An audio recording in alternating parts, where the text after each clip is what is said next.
We will go ahead and get started, so I'll call this meeting to order. We will begin with any proxy reports. If there are any proxies, will you still please stand and tell us who you are and who you are proxying for?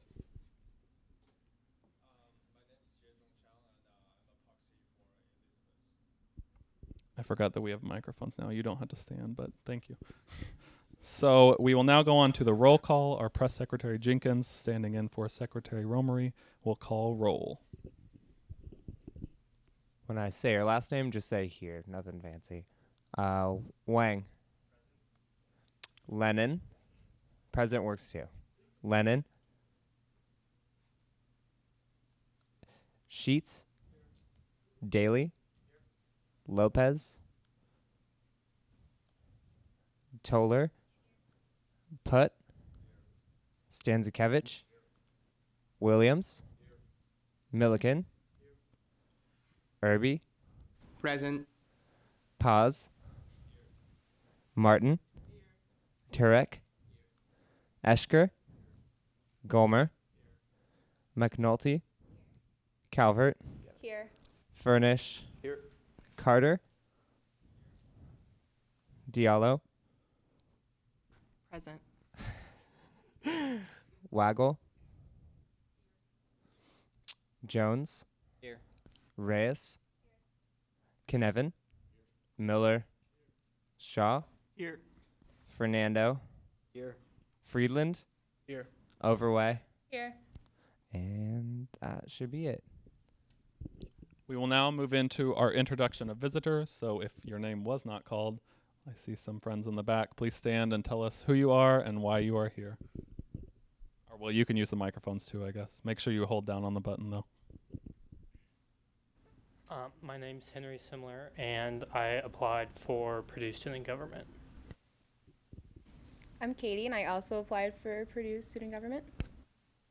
I'm Emily Albano, and I also applied for student government. My name is Shay Ray, and I also applied for Purdue Student Government. My name is Tyler Knutson, and I am an applicant for student government. Jacob Townsend, I'm on court. I'm Steve Helm. I applied for student government. I'm Ishwar Venkatram, and I'm here for my confirmation. And then around the back, please. I'm Andrew Eflin. I applied for. I'm Rishabh Pandey, and I applied for student government. I'm Sarah Pierce. I applied for student government. I'm Annalie Whitty, and I also applied for student government. We will now move into our voluntary Pledge of Allegiance. So if you would stand while we go. I pledge allegiance to the flag of the United States of America and to the republic for which it stands, one nation, under God, indivisible, with liberty and justice for all. Senators, please remain standing for the Pledge of Purpose.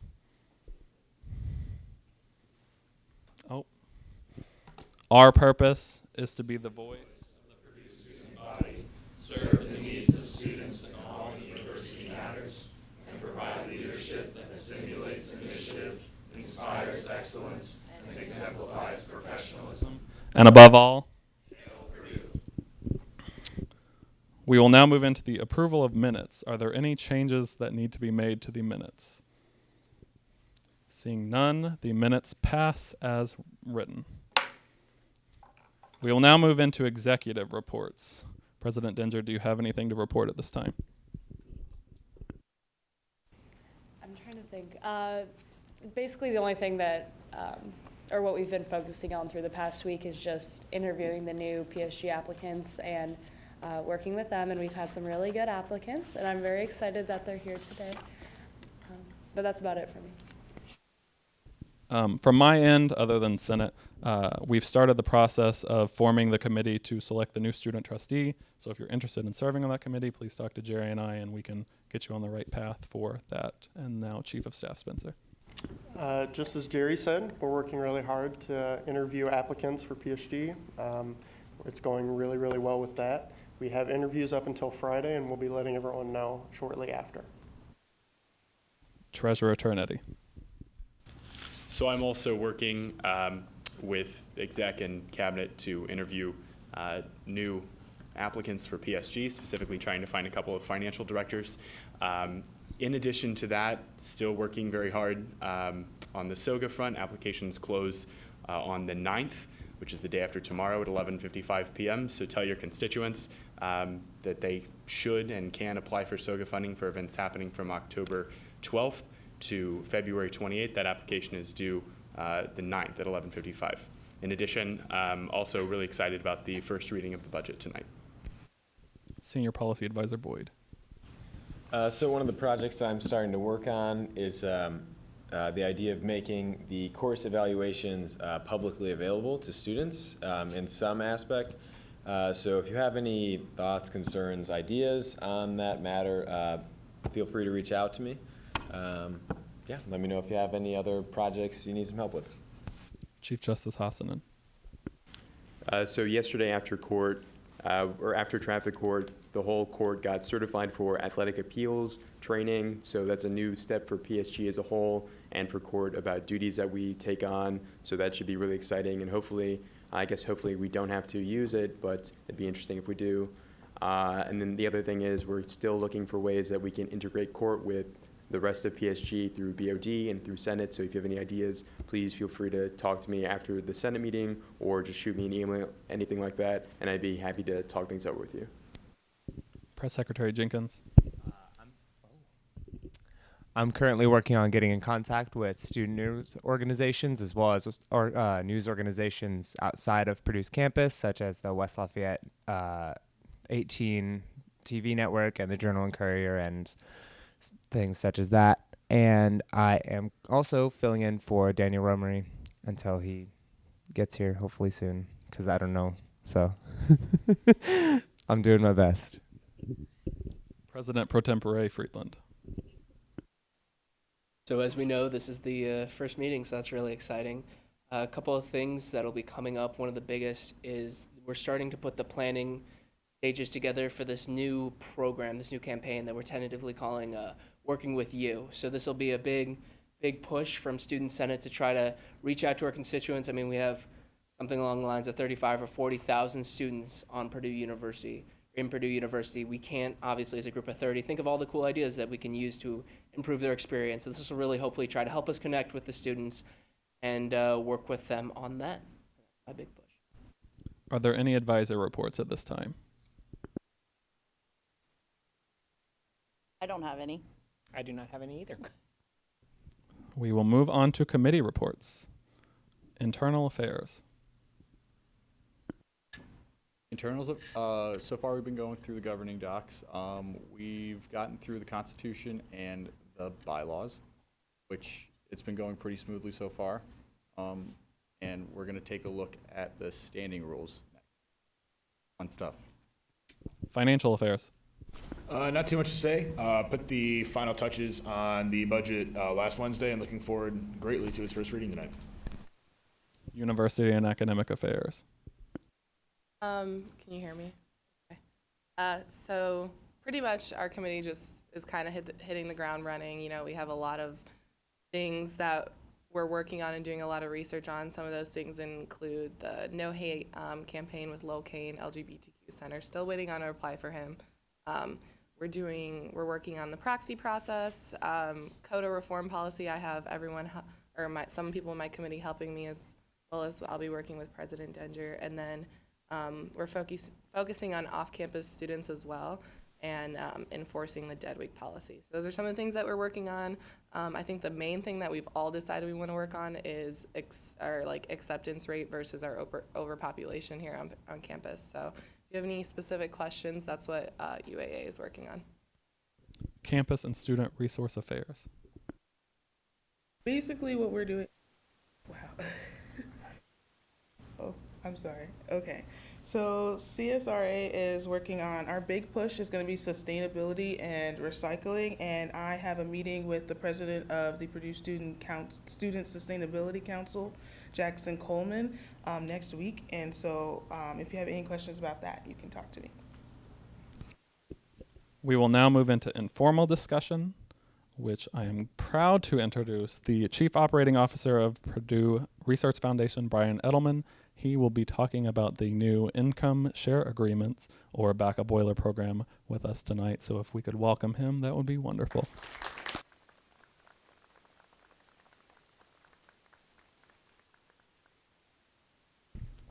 Thank you, Jacob.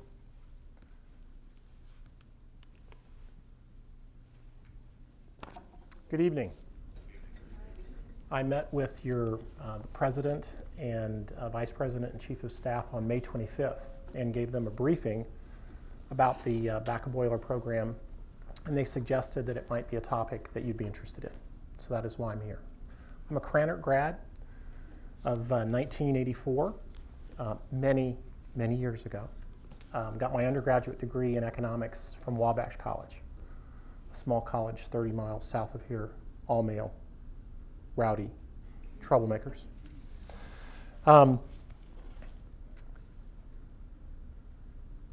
What is an income share agreement? Does anyone know? At the loosest level, a loan, except that the repayment in the sense of the loan is based on income rather than how much you borrow. Okay, very close. It's not a loan. It's a contractual obligation. So an agreement that exchanges an agreed percentage of expected post-graduation income for a defined period to finance your education. So there's no interest rate. Okay, so that's an example of how it is different than a loan. But that's an important aspect to immediately think about when you think about this alternative potentially to finance education. So it has no interest rate, so it has no balance. So this year, the income share agreement was offered to juniors, rising juniors and rising seniors. Okay, so there will be no interest charged until there was no interest rate. So the balance will not grow in the time period that until the student begins working. If you take out a student loan, that balance grows, especially if it's a private loan in terms of interest rate. The payments are based on the student's expected post-graduation income level. So there were over 200 majors that we used in terms of pricing the income share agreement, and the expected income varies across those 207 majors.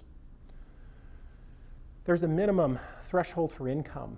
So if a student earns less than $20,000 after graduating, no payments are required. The maximum payment cap is 2.5 times of the amount financed. So imagine if you're a physics major and you graduate and you're trading equities on the floor of Goldman Sachs, and in your first year you earn $2 million, and your income share agreement was 3.5%. You will be done paying as soon as you've paid $25,000 for a $10,000 financing. So there's a 2.5 times cap, and as soon as that's hit, the agreement is terminated. Also, if someone wanted to repay, that's also at 2.5 times. The payment terms are averaging about between 8 and 10 years, probably about 9 years on average. And then payment terms are extended. For instance, if you went into grad school, the payment term would be extended, or if you're not participating in the workforce. The other thing that's very different about the income share agreement is it took an act of Congress to make student loans so that they cannot be dismissed in bankruptcy. So a student loan will be with you forever, regardless of your economic status or if you've declared bankruptcy or not. Because these are not loans and not student loans, they are subordinate to student loans in bankruptcy. This is just a chart that talks about when payments are made. So in the first example, if a student is in school, enrolled half-time, the monthly payment would be 0, but the payment term would be extended. The next example is if a student or if the person is employed full-time, but making less than $20,000, the payment term is not extended and they owe nothing. If they're employed part-time but earning less than $20,000, the payment term will be extended and the monthly payment is zero. So in all these examples, there is no payment. So the idea behind the income share agreement is that the institution supporting the income share agreement has skin in the game. They want the student to launch well, to thrive. And in these examples where the student is either going back for more school or not thriving economically, then there is no payment, and the payment term is only extended if in fact the individual is not working to get back into the labor force.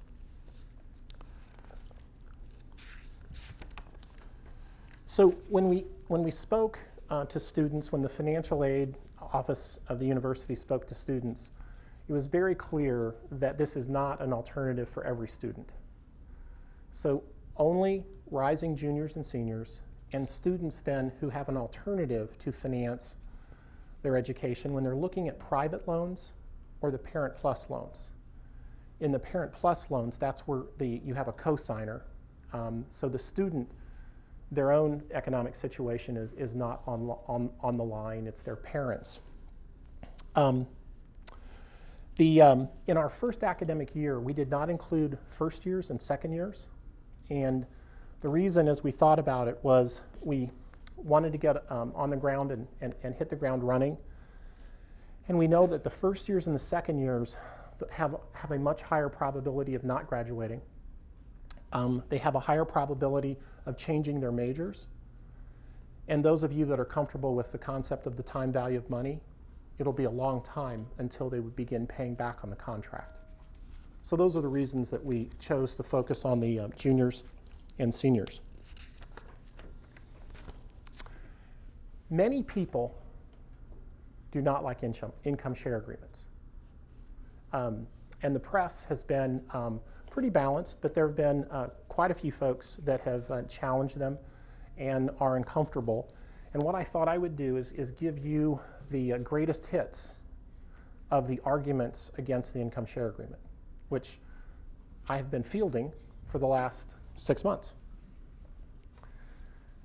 So a lot of people who have vitriol and disdain for the idea really have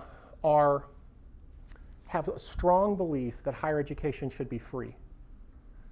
And these individuals really they dislike the fact that anyone has to finance their higher education, be that with a student loan or with an income share agreement. Many folks that have this anger believe that at Purdue we've told our students that the income share agreement is the only alternative to finance their education, which is not the case. It's an alternative amongst all the existing status quo.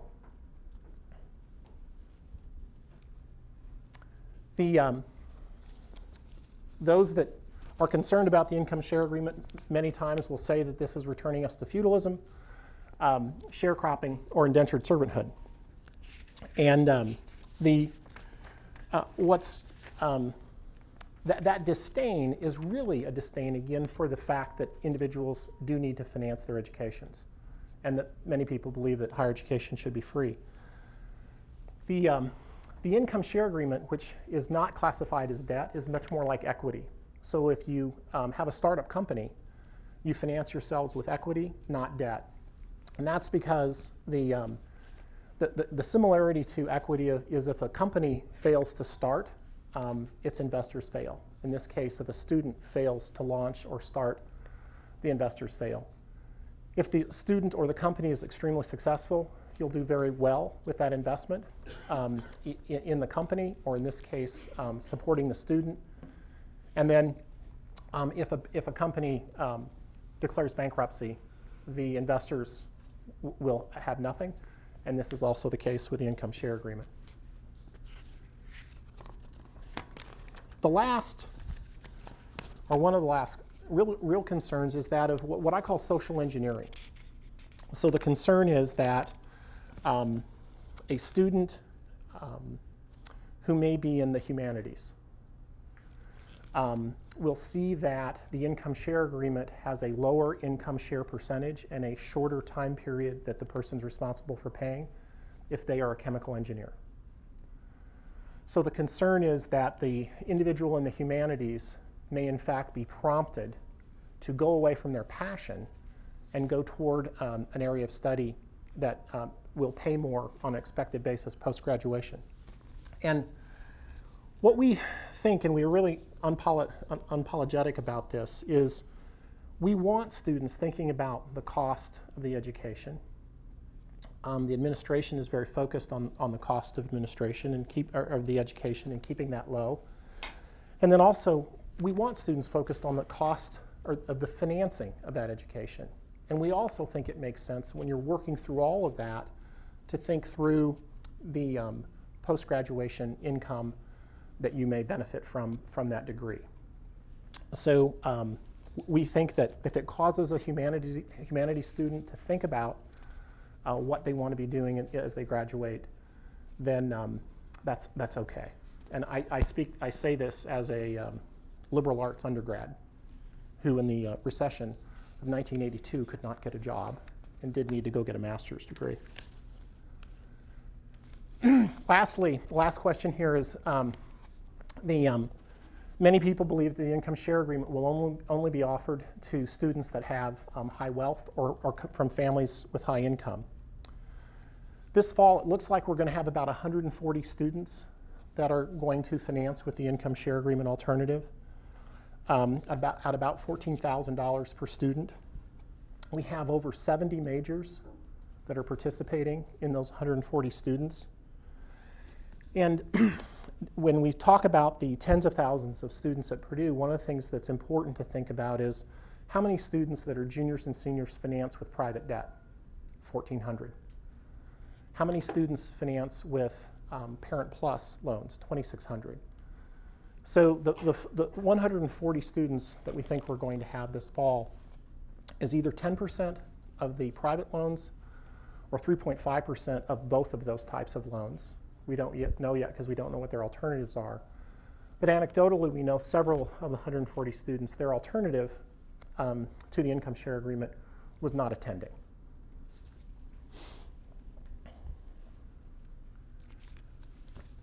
Would love to take questions if we have time. Yes, sir. So I understand the concept that the amount you pay back is based on the salary you earn, but is that your actual salary or is that the average salary for your field? For example, I'm actually a chemical engineer major, and if the average starting salary is $75,000, but I actually earn $85,000 or $90,000, is the amount that I pay back a function of my actual $85,000 or $90,000, or is it a function of the average salary of $75,000? The contract is based on your expected income. So if let's say you're a junior, it would be on what we expect on average that you'll earn.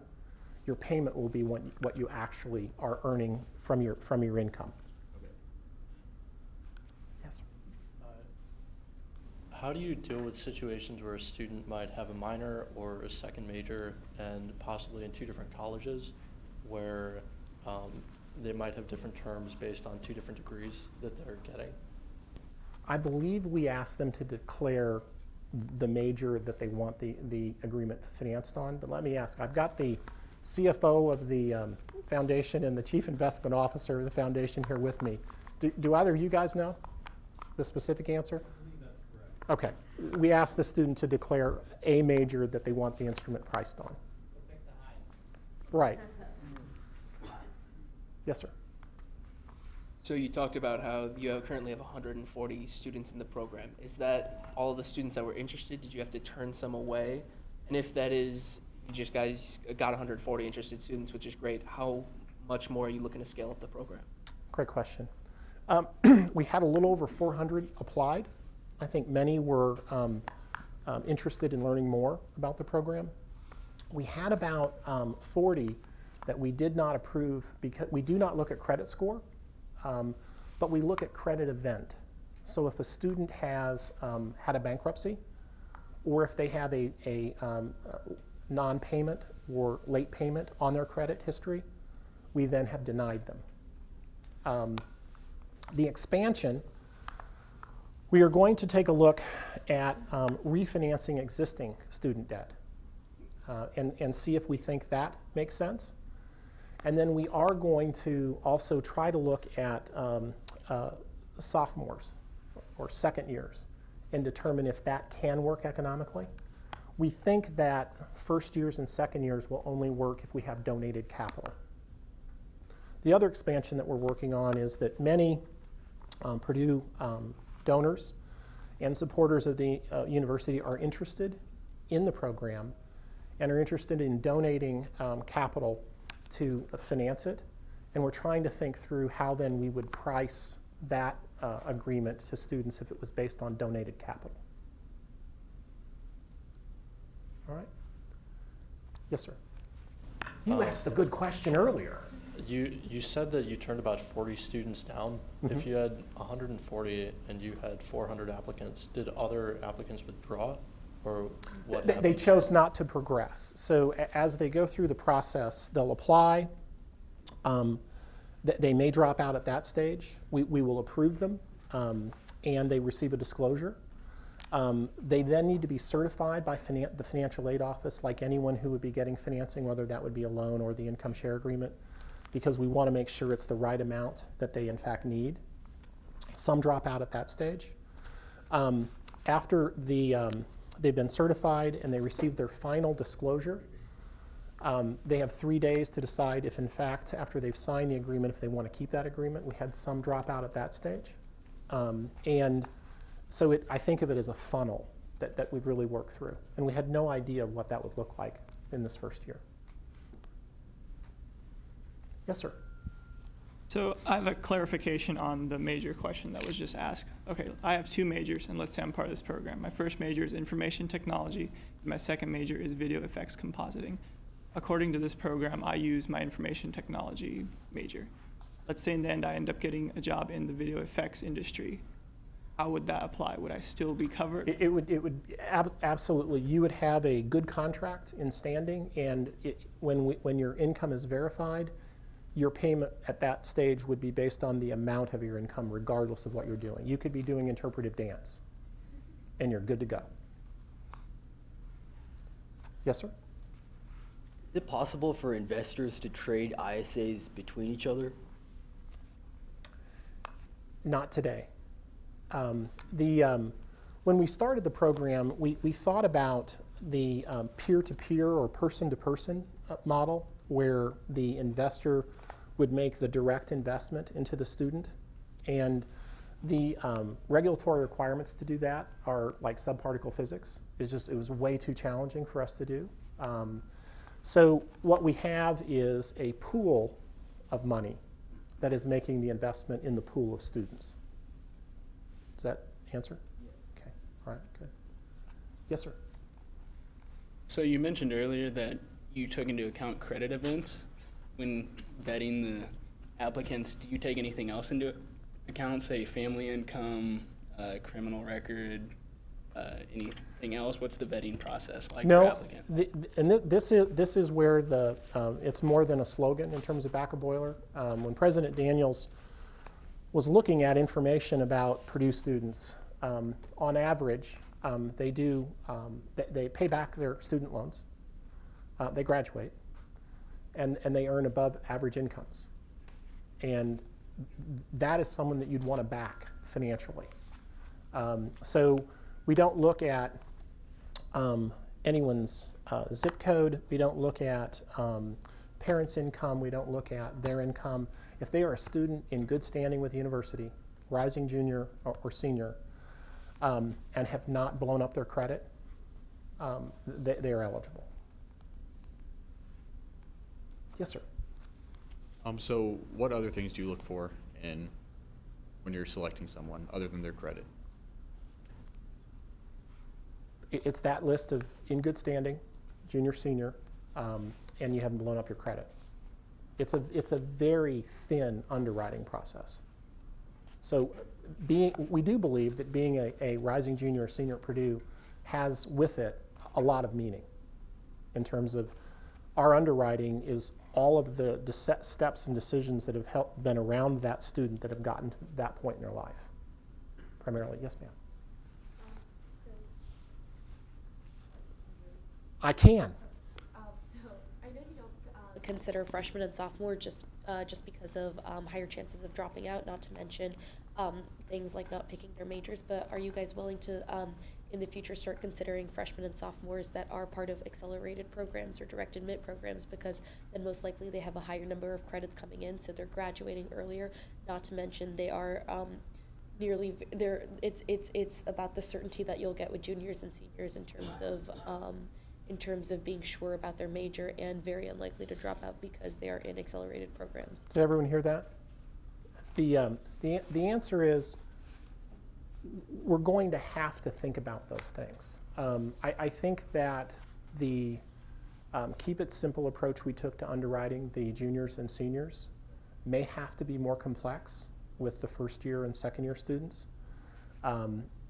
So there may be a more complex underwriting that's required. And we have to think about, for instance, I know an incoming freshman that is sitting in the engineering school as with essentially a halfway through his sophomore year as he enters the campus.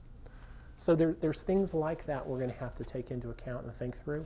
The other thing I'm very hopeful, but it is certainly not a given, is that we would be able to finance first years and second years with donated capital. You've thought of another question.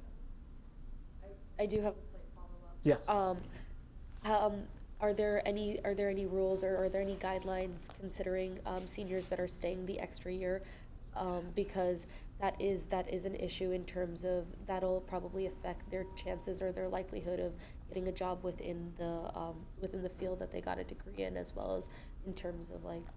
If they're here continuing in education, they will not have payment responsibilities. Their term may be extended depending on what their course of study is. Yes, ma'am. Kind of bouncing off that, I was wondering, what if someone who is a fifth-year senior applied for backup boiler? Are there conditions on that? They were also accepted as our seniors. Yes, sir. So follow up to that. So let's say Your mic really works well. It does? Oh. Yes. So follow up to that. So let's say I have a scholarship that was for 8 semesters. However, I'm staying in 9th semester due to study abroad, co-op, et cetera. However, during that 9th semester, I'm only a part-time student. So in other words, I'm only taking 6 or 7 or however many credits. Would I still be eligible for the program? I believe you would be. I believe you would be. One of the key things that we did to be able to create this as quickly as we did was a huge partnership with the financial aid organization at Purdue. And it was a very interesting relationship. They were more skeptical than the executive leadership of the Student Senate. When we first met with the financial aid organization of the university, but because of the design focus that we had on students and keeping a focus on students from the beginning, they've been a great partner. And their adjudication with us has been critical. One more question. Yes, sir. Is this program currently offered to students that are in College of Pharmacy, which is I'm a senator for the College of Pharmacy to represent, so you don't have traditional like junior and senior years in the College of Pharmacy? They are eligible. And yes. Is this program also eligible for students that might be getting an undergrad degree that plan to go on to directly into graduate school, such as a medical school? Yes, yes, yes, absolutely. Thank you all.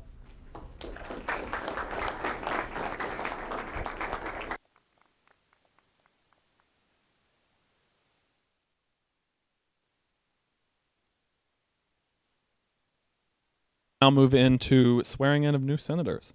So there it is. If we could have Senator Toller, Senator Milliken, and Senator Irby, and then Chief Justice Hassanen.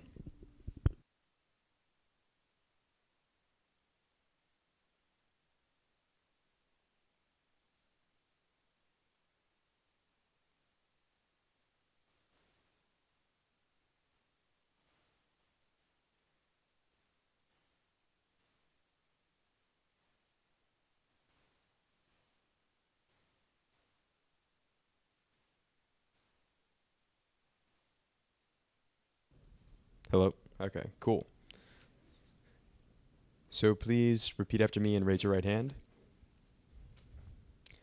I state your name. On this 7th day of September 2016, swear to abide by and uphold the bylaws and Constitution of the Purdue Student Government. I swear to conduct all legislative business with complete honesty and with the best interest of Purdue University as my main objective. I, Adam Hassanin, as Chief Justice and spokesperson of the Judicial Branch, now declare you Purdue Student Government Senators. Congratulations.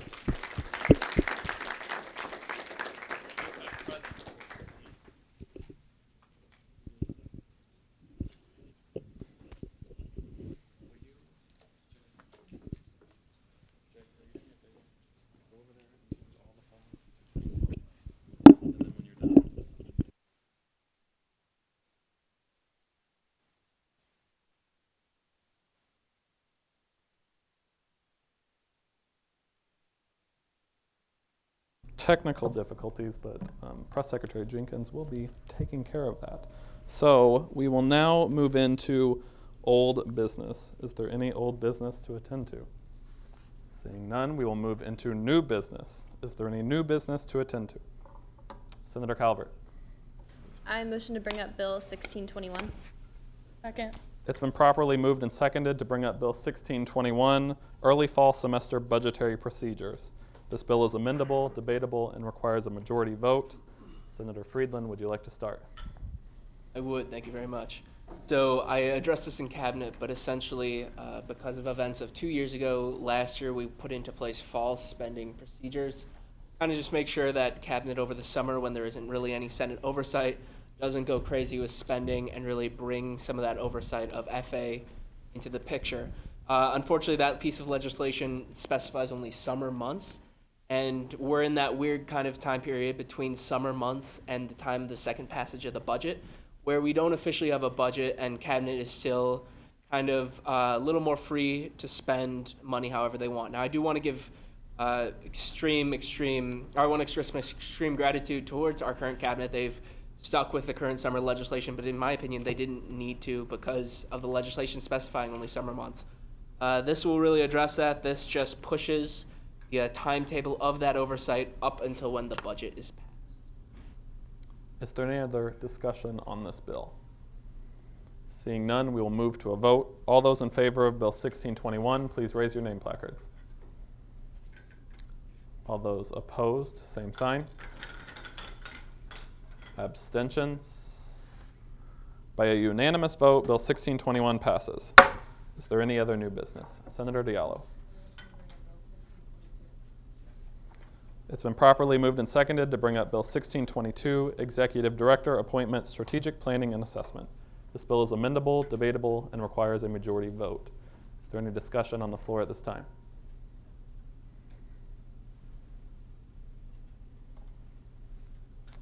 Seeing none, we will move to a vote. All those in favor of Bill 1622, please raise your name placards. All opposed, same sign. Abstentions? By a unanimous vote, Bill 1622 passes. Is there any other new business to attend to? Senator Calvert. I motion to bring up Bill 1623. It's been properly moved and seconded to bring up Bill 1623, appointment of Jake Townsend as justice. It is debatable and requires a majority vote. Is there any discussion on the floor at this time? Seeing none, we will move to a vote. All those in favor, please raise your name placards. All opposed, same sign. Abstentions? Are you taking this, Jake? People can hear me, can't they? I don't know the number. How many people are here? Yeah, what's present?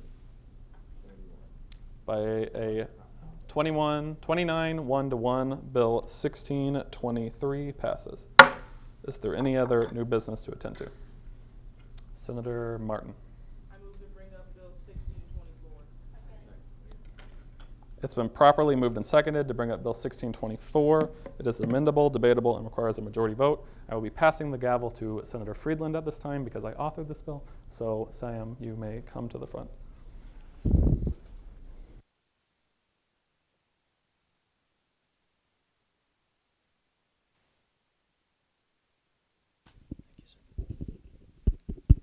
Hey, everybody.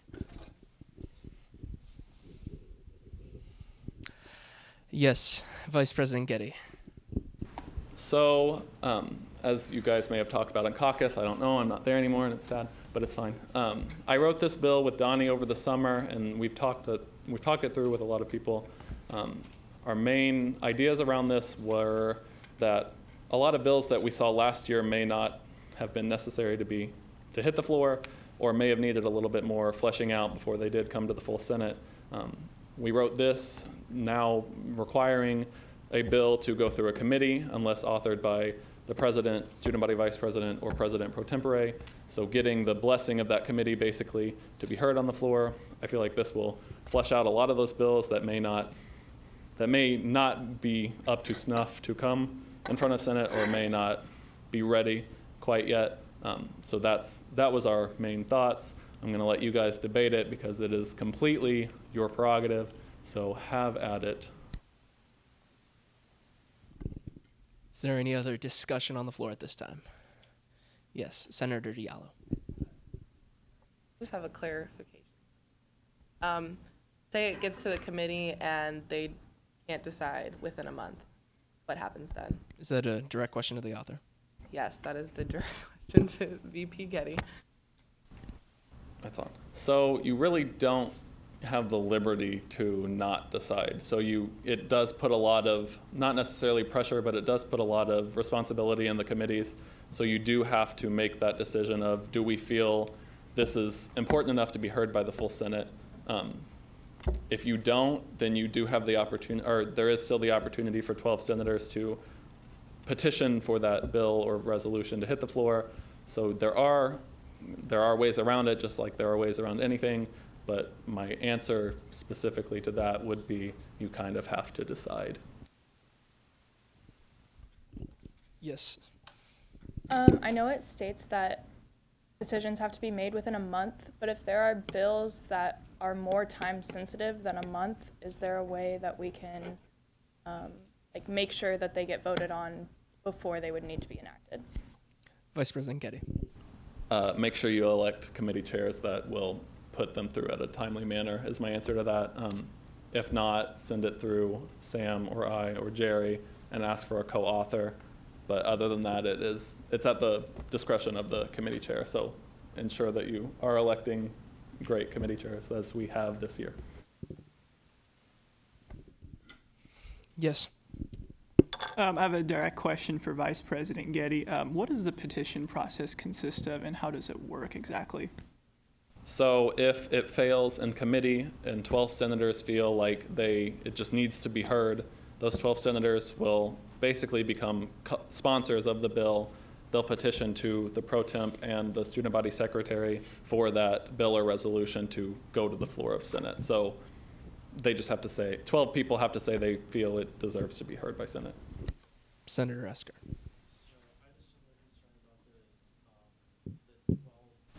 Yeah, I had a similar concern about if you have 12 senators, it will go to the floor even if it doesn't pass committee.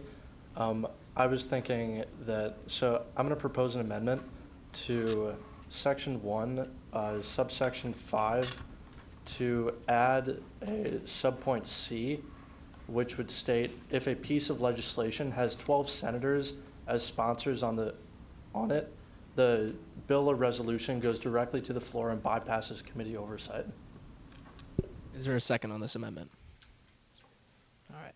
The bill has been, or the amendment, excuse me, has been properly moved and seconded. It is amendable, debatable, and requires a majority vote. Is there any discussion on the amendment? Senator Diallo.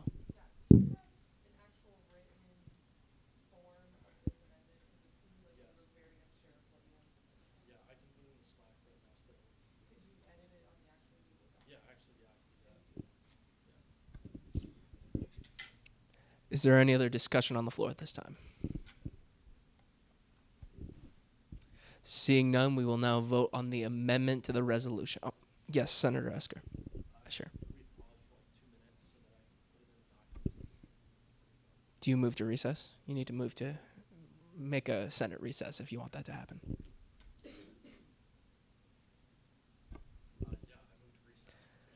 A recess has been moved. Is there a second on that? All right, it's been properly moved and seconded. We will now vote on a 2-minute Senate recess. It requires a 2/3 majority vote. All in favor of a 2-minute recess?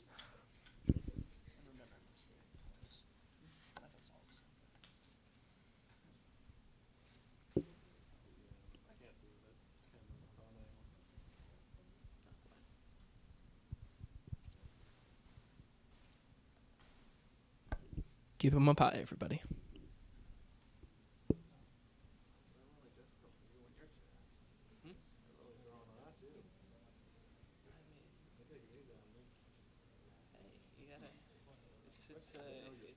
You gotta test everybody. It'd be a shame if the bill just fails for some reason.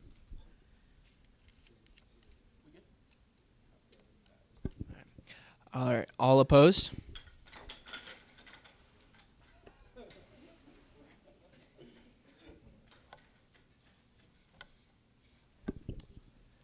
And all abstain.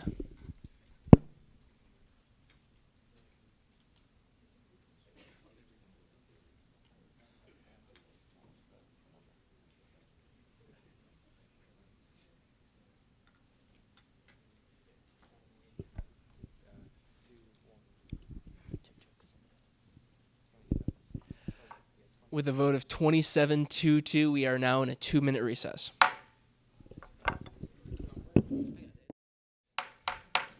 All right, we are now calling the Senate meeting back into order. The debate is on the amendment to the bill. Senator Esker. Where it should be, and it is highlighted, if you would wish to read it. Yes, Senator Diallo.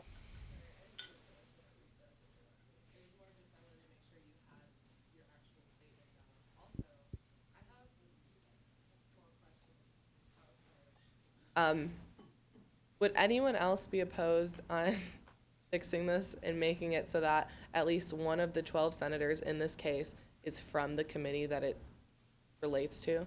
At least one. I just think it's better because bills hit the floor all the time and people don't know about it. And so I think that the best case is to at least have one person from that committee so that that committee at least has someone that's aware of what's going on.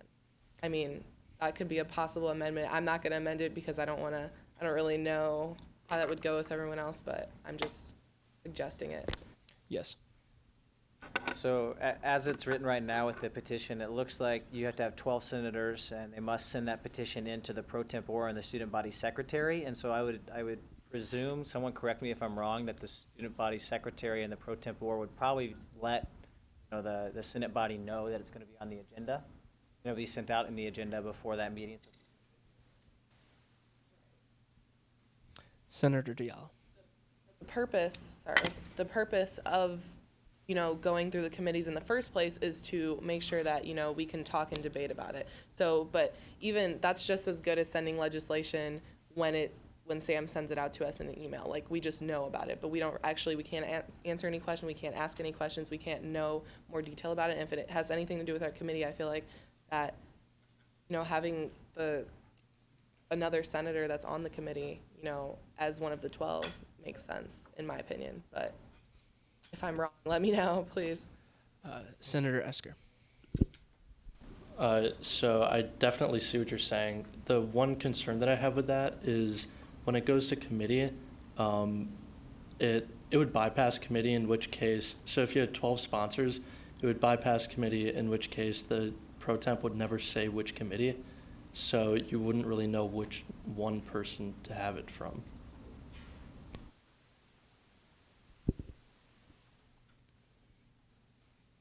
Is there any other discussion on the amendment at this time? Yes.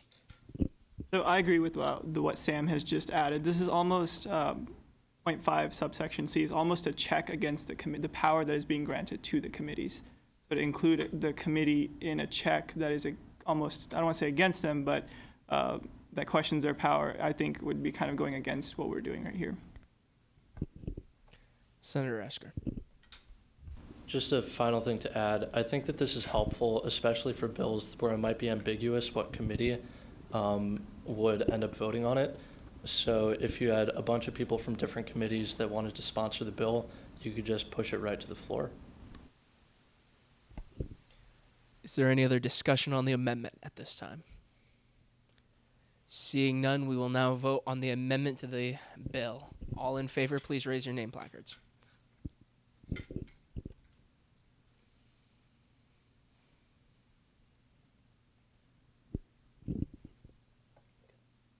All opposed, same sign. Abstentions.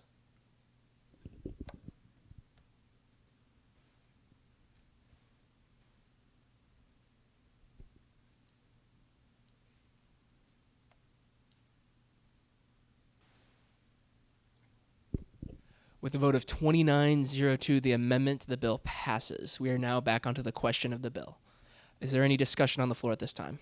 Senator Stantekevich. The issue was raised during caucus about some concerns that sponsors could have in additional to authors. I'm referring to Section 3, Clause 2 there. And some of us thought it would be a good idea to be able to protect sponsors of bills in addition to the protection that is afforded to authors in that clause. So therefore, I move to amend Section 3, Clause 2 to state, if an amendment is made to a piece of legislation, the original authors and sponsors may have their names removed from the piece of legislation. The authors and or sponsors that wish to have their names removed from the legislation must inform the President pro tempore, Student Vice Body President, Student Body Secretary within 24 hours of the conclusion of the meeting. All right, the amendment has been properly moved and seconded. We are now on debate for the amendment. It is amendable, debatable, and requires a majority vote. Is there any discussion on the floor?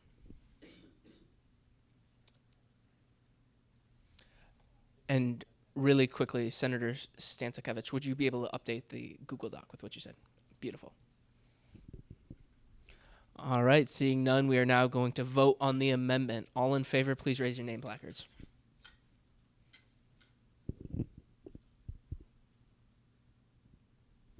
All opposed, same sign. Abstentions.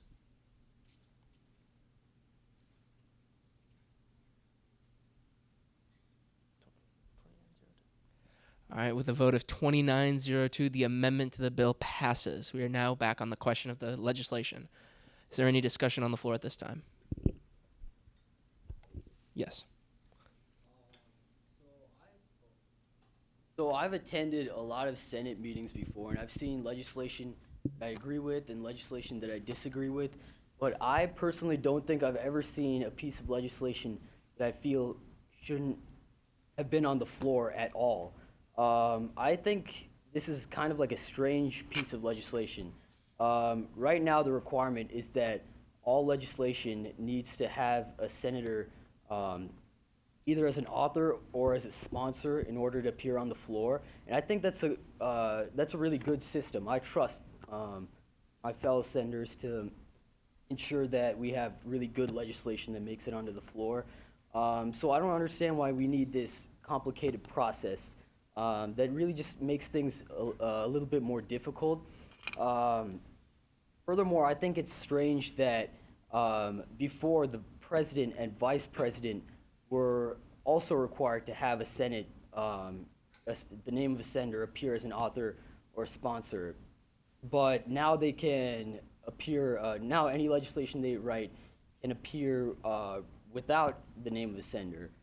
So I think that's a little bit strange. If anything, I think that should be changed so that the president and vice president have the same restrictions as the senators when it comes to passing legislation. But in general, I just don't like the idea of this legislation. Are you moving to amend the legislation, or? Okay. Just Vice President Giddy. I heard Senator starting your voice there, Sam. So to address the issue of it's blinking at me, especially student body president, many times the student body president is writing bills about confirmation of justices or confirmation of executive directors or cabinet, and They have that power granted to them in the Constitution, so they should never need a Senate sponsor. They have that power already. That should go to the floor no matter what.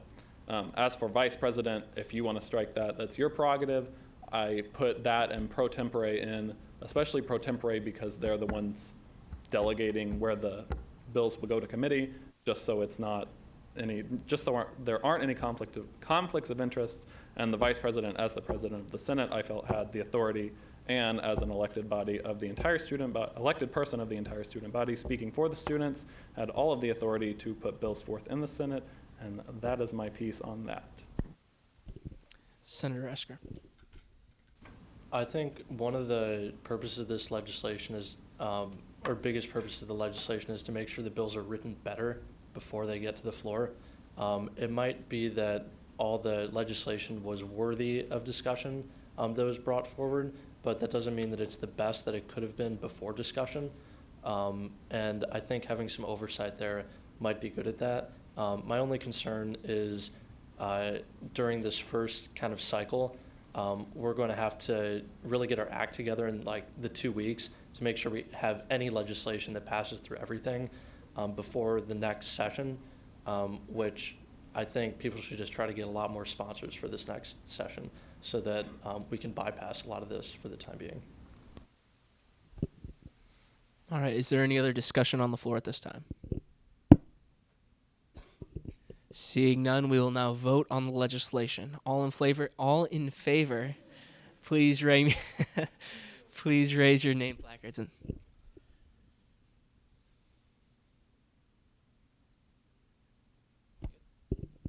All opposed, same sign.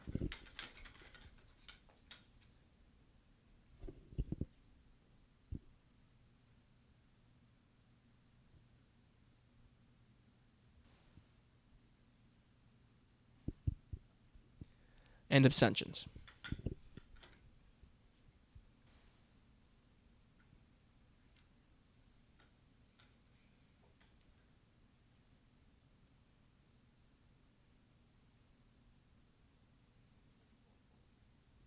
With a vote of 24-4-3, the legislation passes.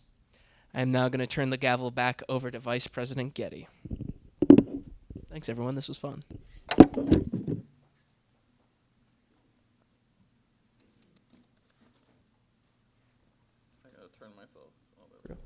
Is there any other new business to attend to?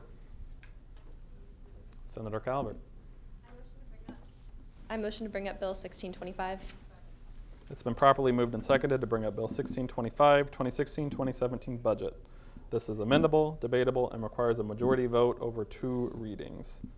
Before we start discussion, is there any way that we can get the cameras back onto the screen behind me to the powers that be? If not, that's fine. I just wanted to ask. Is there any discussion? Senator Diallo. So I guess you don't want me to ask her any, but sorry. So FA Chair told me to ask our treasurer on how exactly the budget was like what's the difference, the major differences between last year's budget and this year's budget. That's basically what I want to know. And that's directed towards Treasurer Ternetti. So as far as thematic changes go, and this is something that myself, Chief of Staff Spencer, President Dinger all talked about with the FA Chair, is that there aren't a lot of major changes. Some of the things that we've added in for this year in moving some money around, one, the room that we're sitting in right now to be able to continue to promote this message and goal of transparency within PSG. Now we have a great audiovisual system that can allow you to reach your constituents in a much better way and more specifically show them what you're doing when you're representing them here. We also added in additional funding for Senate. So you now have available in this current budget funds that are going to your college as well as funds that are going to your committee. The reason for this being is we ask you to go out and do constituent relations events and table talks and the like. We figure if we give you some more money, you'll take it and go spend it and better interact with your constituents. But are there any specific questions as to changes that you'd like me to address, because I mean, I can talk about the whole budget, but we might be here for a while. No, I'm sorry. I just kind of just wanted to know any major different allocations that you guys. So that covers it. Thank you. Senator Esker. This is a direct question to either Donnie or Jerry, or Chief of Staff Spencer, and then President Denger. So there's about $10,000 that's for cabinet discretionary. What are you looking to kind of do with that amount, or what initiatives are you hoping to kind of use that money for? So the idea, it wouldn't be, sorry, I'll look at it. It wouldn't be either one of us necessarily. It would be cabinet as a whole. And so I know in years past, cabinet has come together to use that money for a lot of different things, making sure that initiatives in Senate and in BOD at court as well have the backing that they need to. Sometimes those aren't necessarily in the budget originally. We have a side item for president's initiatives. So some things that might fall under that are things that President Denger and Vice President Getty campaigned on when they were elected. Things like the website, when we are revamping it. But as for the cabinet discretionary as a whole, that's at the purview of cabinet. Is there any other discussion at this time? Seeing none, we will move to a vote. All in favor of Bill 1625, please raise your name placards.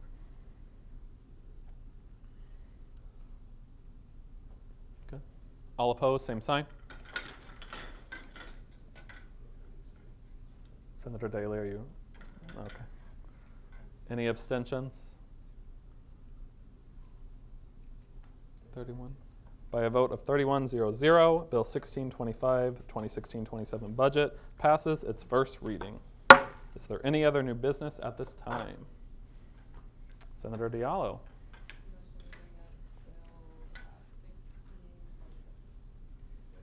It's been properly moved and seconded to bring up Bill 1626, creation of a PSG committee on sexual assault and misconduct. It is amendable, debatable, and requires a 2/3 vote. Senator Fernando, would you like to start us off? Yes. First of all, I want to apologize for you guys for not being able to make caucus. I had a Purdue Science Student Council, so I wasn't caucus. So basically, what this legislation is about is creating a PSG committee on sexual assault and misconduct. The main objective of this is basically to reduce the prevalence of sexual assault on the Purdue University campus. But within that, there's two major goals that I'd like to focus on. I didn't go into specifics because I understand that once we actually get a committee together, we can change our direction and change our focus and stuff. But what I'd like to focus on is firstly to plan and run an It's On Us event on campus. And for those of you who don't know, It's On Us is a national campaign to address sexual assault on college campuses. I know Greek Life here at Purdue have already done things with the It's On Us initiative. So the first step, should this legislation pass, would be to contact them and to discuss with them on whether we could partner with them or get some advice on how we could move forward. Secondly, I'd also like to investigate Purdue's reporting procedures for reporting and response procedures for sexual assault cases. That's more of like a secondary goal to this main goal of the It's On Us initiative. And regarding this second goal, I believe the first step would be to contact SLS and to make sure and to understand like what we can and can't do regarding investigation of these matters. So, you guys have any questions?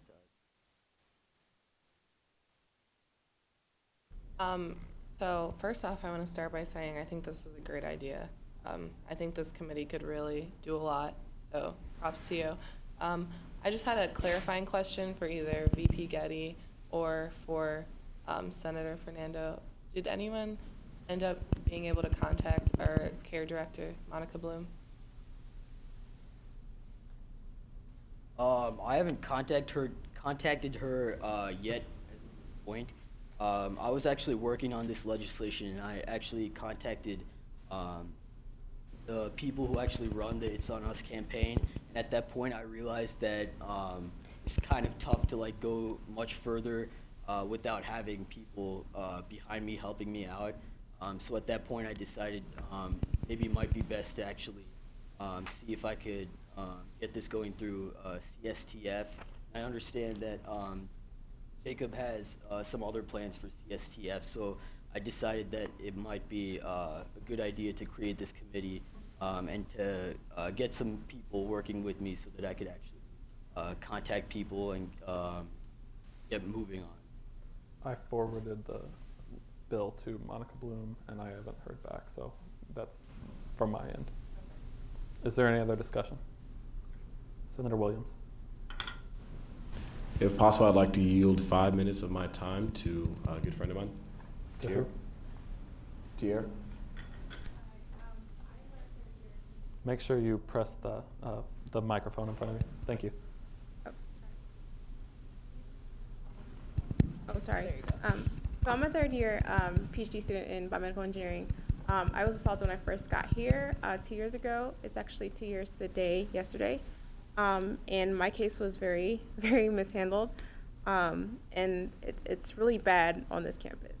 We were the last school in the Big Ten to receive a rape crisis center, which is starting now, which is probably why you couldn't like really reach Monica Bloom. But there's a lot of student-run orgs who are doing this or making that push, because initially there was a huge pushback against student orgs trying to get a rape crisis center, because for some reason administration thought that it would be a bad idea to actually have a crisis center like that on campus because it would make Purdue look bad, but it actually did the very opposite. Saying that it's bad here as far as like rape culture and stuff like that is an understatement. So when it's up to the students, we feel like it's a lot of work, and then you still have a lot to like deal with as a survivor. I still have nightmares. And my story is kind of different because it's not really traditional. After I got assaulted, I won a state pageant and I became Miss Indiana, and I spoke out about my experiences. A lot of survivors don't get to do that. I have people who I went to undergrad with at Ohio State who just told me for the first time that they got assaulted, and this was like 8 or 9 years ago. And I was the first person they talked to. So my story is not traditional. A lot of people don't report. It's very underreported. And having a committee to do certain things that's specifically for this would help a lot of student orgs, because I know a lot of students, undergrads, grad students, when they get involved with this kind of work, they become overwhelmed. A lot of times it becomes triggers, so it affects your work, and sometimes you have to take a step back from it. So I think this would be helpful, just because I personally don't have the time to do this all the time, even though like I'm the founder and like the president of a student group here that addresses that. It's exhausting. So that's Thank you just for my 2 sharing. cents. Is there any other discussion at this time? Senator Stanczykiewicz. I have a direct question for Senator Fernando. I think it's a really good idea, and this question is not at all questioning the motives behind this, but I was just curious where you envisioned obtaining the funding for the events you envisioned this committee helping with. Well, I haven't really thought about that too much as of this point. I was hoping that once we actually got a committee together, we could think about that. I understand that, like I said, Greek Life here, they've actually done It's On Us events before, and I really wanted to speak with them and talk about what kinds of funds that they needed and where they got their funds and stuff. If possible, of course, I'd like to see what funds PSG has available to use for this, but I'm willing to explore what options there are out there. Again, like I said, this is even like before the planning process. This is like preparing for the planning process. So I don't have a lot for you as of this point, but I'd like to explore what options there are out there. I would like to keep the costs low though.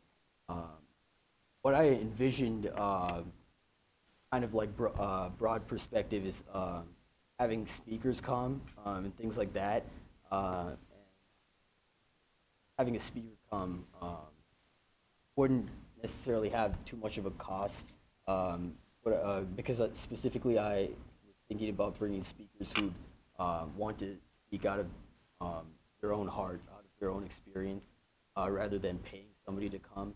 But like I said, I want to keep costs low, but we'll look into that. Senator Friedland. And going off that a little bit and kind of tying it back to our discussion earlier, I can assure you if this bill passes and the committee comes up with a really good idea, as a member of cabinet, I would be proud to try to get some of the cabinet discretionary funds for that specific issue. I think this is really important, and I don't think concerns of funds should limit our consideration of anything like this, because we can definitely find in different things like cabinet discretionary the money if we can put on really important events like this. Is there any other discussion at this time? Senator Calvert?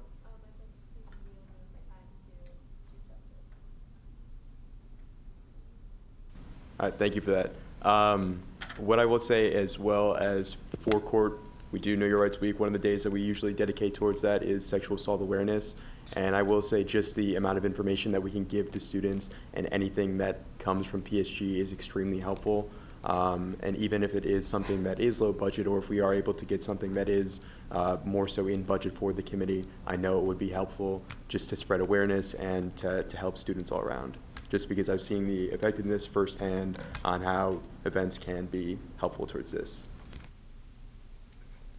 Senator Lopez. Okay, so I completely agree with the goal of this.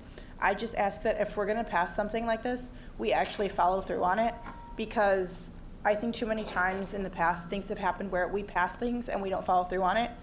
So then we're not carrying our weight and what we're responsible to do.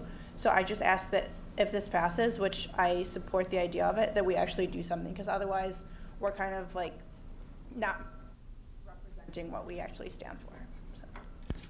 Senator Esker. It seems like most people are just giving more support for this bill, so I'm going to call the question. It's been properly moved and seconded to call the question. It requires a 2/3 vote. All those in favor, please raise your name placards.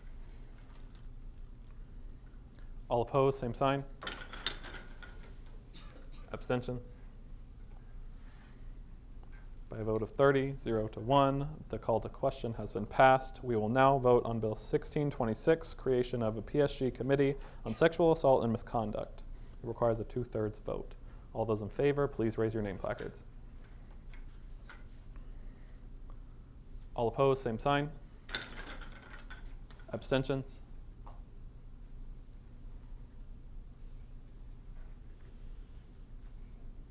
Walker, Senator Walker.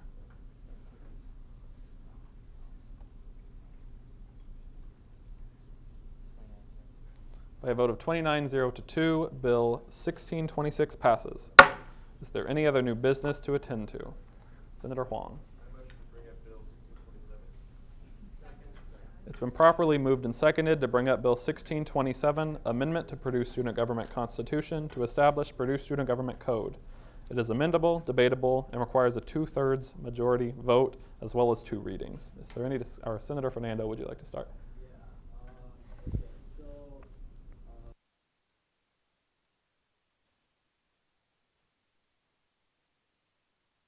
There's a lot of stuff in the Purdue Student Code, but a lot of this concerns kind of implementing it. From a very broad perspective, what this is a system that takes all legislation that Purdue student government passes and it codifies it. So it puts it into a formal format so that it can be accessed by any member of the public. And the reason for that is that there's currently no system to formally organize previously passed legislation. So I know that this year Chief of Staff Spencer is doing a really good job of making sure that the previously passed legislation that we have is properly organized. But there's no formal system in place to make sure that happens. So oftentimes what could happen is that we could pass legislation and that legislation could be forgotten about. But once we codify this, we can access that at a later point, so we know to follow through on that. Furthermore, on section 4 regarding litigation, this actually concerns a provision that's actually given within the Purdue Student Supreme Court standing rules. And what that provision does is it allows members of PSG and also faculty and other people to make a complaint against a PSG member regarding violations of the Constitution or the policies or procedures of PSG. And basically what this does is makes it so that people can file complaints regarding disputes that fall within the PSG code as well. So basically, once we pass legislation, if somebody fails to act upon that legislation or something like that, then you can take that complaint to court and follow their procedures for the complaint process. And I also spoke with Chief Justice Hassanai, and he also said that this is something that they on their end could put into their standing rules as well. So if you guys have any questions. Senator Esker. One thing with this bill is that there seems to be a good amount of pieces in here that are very ambiguous, specifically about how the code will be kept.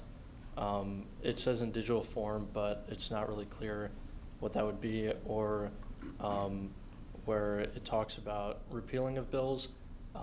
If we, in the past, had constitutional amendments, they would override the way that the Constitution was currently written, and how would a constitutional amendment be dealt with if it was repealed? Would it go back to the original form or a previously amended form?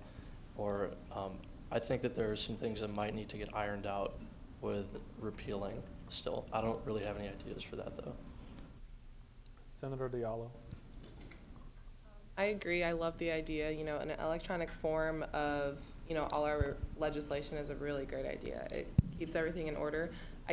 I just have some concerns because it is so vague, just like Sam said. Also, it was brought to my attention that there's like wording example for Section 2, Clause 7, contradictions between pieces of legislation must be resolved as soon as possible. I think there should be a set time period or something for that, as well as the code itself. I think it's rather confusing to go from knowing our legislation as Bill 1627, for example, to PSG 16R2.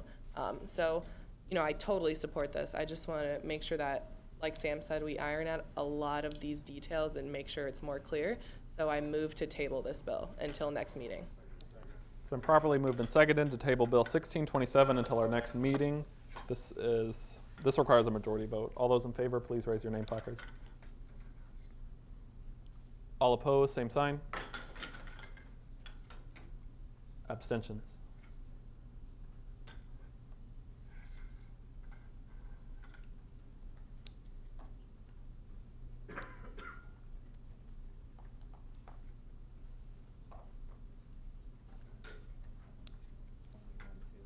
By a vote of 28, 1-2, Bill 1627 is tabled until our next meeting. We will now move into announcements, but before we do that, Chief Justice Hassanen would like to swear in our new Executive Director of Strategic Planning and Assessment and our new Justice of the Court. So if you two would please come to the front at this time.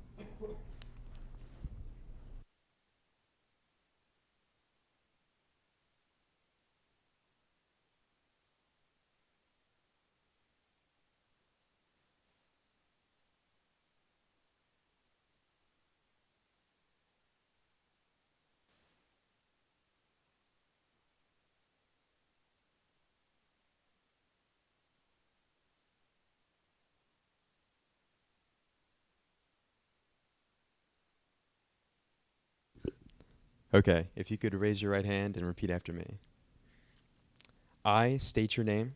I, Ishwar Venkataraman, on this 7th day of September 2016, on the 7th day of September 2016, do solemnly swear do solemnly swear that I will faithfully execute that I will faithfully execute the office of Purdue Executive Director, that I will faithfully execute that I will faithfully execute that I will faithfully execute the office of Purdue Executive Director, the office of Purdue Executive Director, and will, to the best of my ability, and will, to the best of my ability, abide by and uphold abide by and uphold the bylaws and the Constitution the bylaws and the Constitution of the Purdue Student Government. of the Purdue Student Government. I will conduct I will conduct all executive business all executive business with the best interest of Purdue University with the best interest of Purdue University as my main objective. as my main objective. I, Adam Hassanin, as Chief Justice and spokesperson for the Judicial Branch, now declare you an executive member of Purdue Student Government. Congratulations.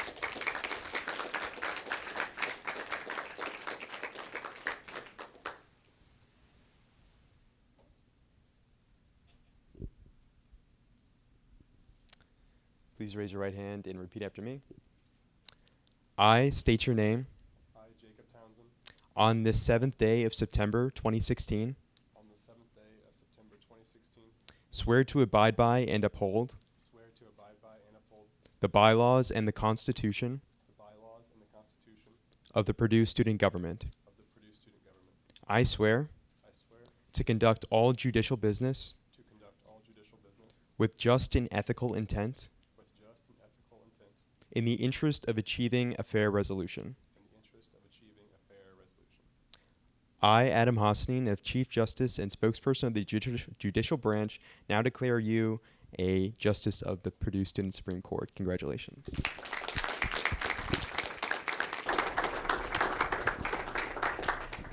Are there any announcements at this time? Senator Friedland. Hey everybody, just a quick reminder, because of Bill 1624 that was passed tonight, many of the committees do meet on Wednesday.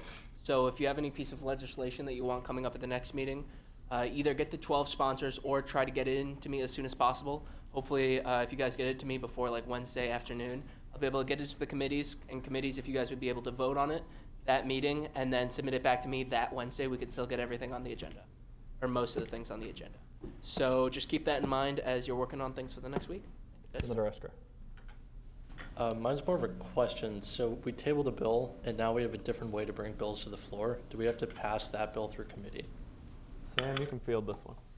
It's considered old business. Yeah, So we're it'll be on the agenda as old business. Senator Kinnaman. Oh, this is just a suggestion. Could we have the chairs post the times they hold their meetings so it gives people an idea of when to submit the bills? I think the IA chair should definitely do that. And especially for our new senators, as they're looking for new committees, please do post those times so they can find somewhere to go. They can find a home. Any other announcements? And Donnie. Sorry. Additionally, everyone should have access to the PSG calendar as a whole, and I know that the committee meetings are listed on there. So if you don't have access, please let either Jacob, Jerry, or I know. Senator Fernanda. I want to thank everyone for their support for the PSG Committee on Sexual Assault and Misconduct. If anybody is interested in joining, I have a sign-up sheet right here. Please come fill out your name, email address, phone number, so I could create a group me. And if you're interested in being a secretary, there's also a box for that. Also, if you have any general information or advice or anything regarding that, people to speak to, stuff like that, please come talk to me about that. I'd be more than happy. Are there any other announcements? Seeing none, I will entertain a motion to adjourn this meeting. Senator Friedland. I motion to adjourn the meeting. It's been properly moved and seconded to adjourn the meeting. It's amendable. I think it requires a 2/3 vote. All those in favor, please raise your name placards.